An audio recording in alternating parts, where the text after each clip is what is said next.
ibalik natin sa dati ang kanyang function. Kasi po ay binago na po. Nagkaroon siya ng problema sa kanyang starter. Madaling malubat ang kanyang battery.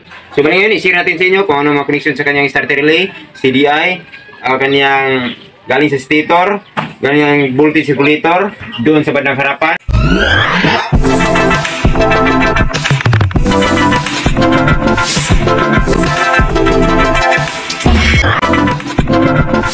Magandang umaga po sa lahat.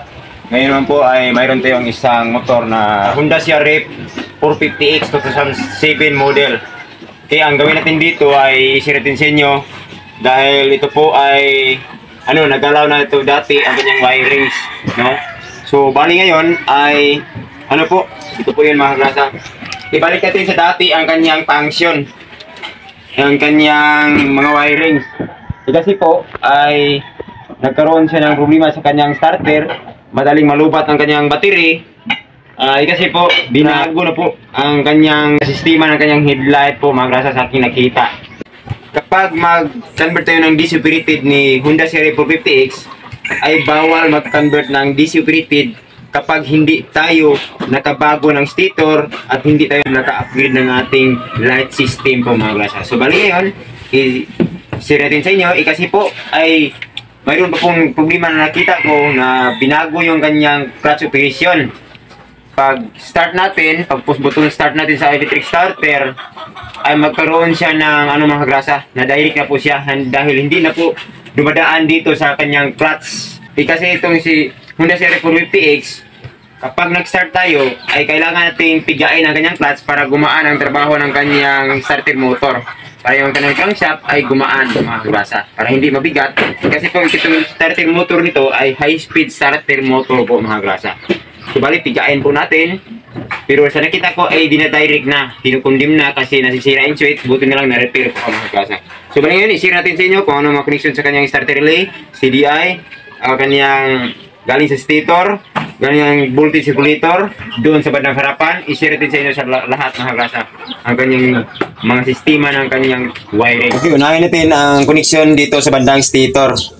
Kung ano ang kanyang function, ano ang kanyang kulay. Para yun mga grasa, madali lang tayo mag-troubleshoot pag mayroon tayo na-encounter tulad dito mga grasa. Okay, ito po ay dalawang sakit na galing dito sa bandang stator. Yan ang kanyang wire. Yan o, galing dito. Galing dito. Okay, ito po, may dalawang sakit, no? Itong isa ay mayroong 4 na wire at ito namang isa mayroong 2. Lapit. So ito namang green na may lining na white is ito po ang negative ng pulser o pulse generator. At ito namang blue na may lining na yellow is ito po ang positive ng pickup coil o pulser po mga grasa. Positive. Bali dalawang wire po ang lumalabas galing sa ating pulser o pulse generator. At dito naman tayo sa pangalawang sakit. Ito may 4 na wire. So yun po mga grasa, no? Mayroong black na may lining na red. Ito po ang positive ng primary coil kasi easy operated po itong si Honda CRF 450X. Then ito namang pure white is ito po ang kanyang charging coil. Patungo ito sa charging coil. Dito po galing sa ating stator. At ito namang pure yellow. Itong pure yellow ay ito po ang kanyang source ng ating ilaw. Patungo ito sa voltage regulator. Kasama itong dalawa. Itong white. At ito namang pure blue is ito po ang negative ng primary coil. Kasi dalawang wire po lumalabas galing sa ating primary. Galing sa stator. Negative at positive. Blue, negative. Black, red, positive. So, punta tayo sa connection ng CDI. Voltage regulator naman.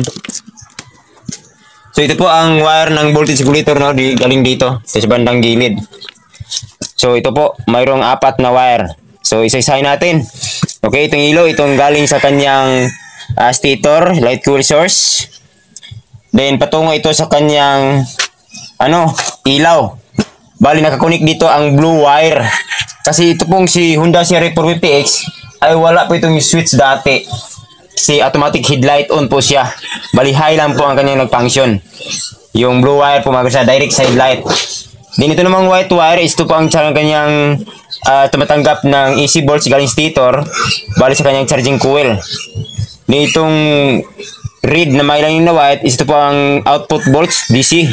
Matapos ma-convert ng kanyang voltage regulator rectifier, ang AC volts i-convert niya ng DC volts para maka-charge ng battery patungo dito sa kanyang battery, mga grasa.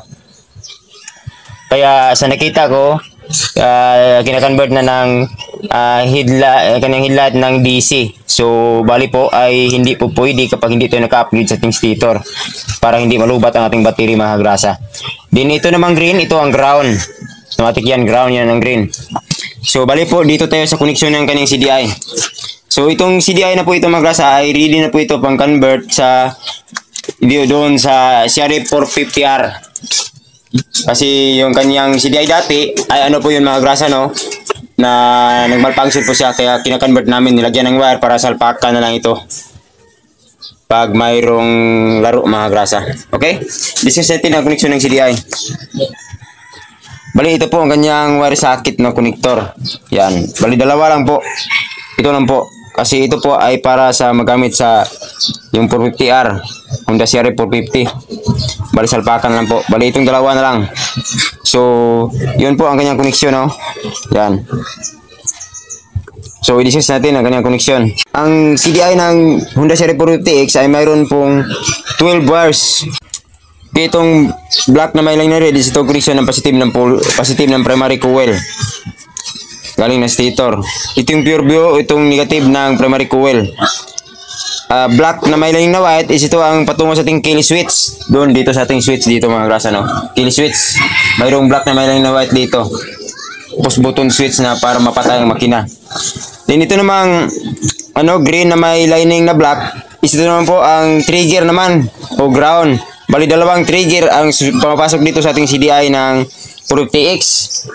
Yung green at saka yung green na may lining na black at saka yung black na may lining na white ay magkadikitan yung dalawa, magkaroon ng connection pag pinipiga natin dito. Pinupost natin ang kanyang switch kaya mapapatay ang makina, magkaroon ng trigger ng ground. Then ito namang yellow na may lining na red is ito ang trigger ng starter switch. Galing yan dito. Yan, galing yan dito. Dumaan dito ang kanyang voltahe sa clutch switch patungo dito. Tapos yan, pag-push natin dito magkaroon ng voltahe ito. Positive trigger po. Yan. Then yun, naka-connection ito sa ating starter relay. Yung magnetic relay po, mga grasa. Yan, yung itong kulay na to. Same lang ang kulay. Yellow na may line na red.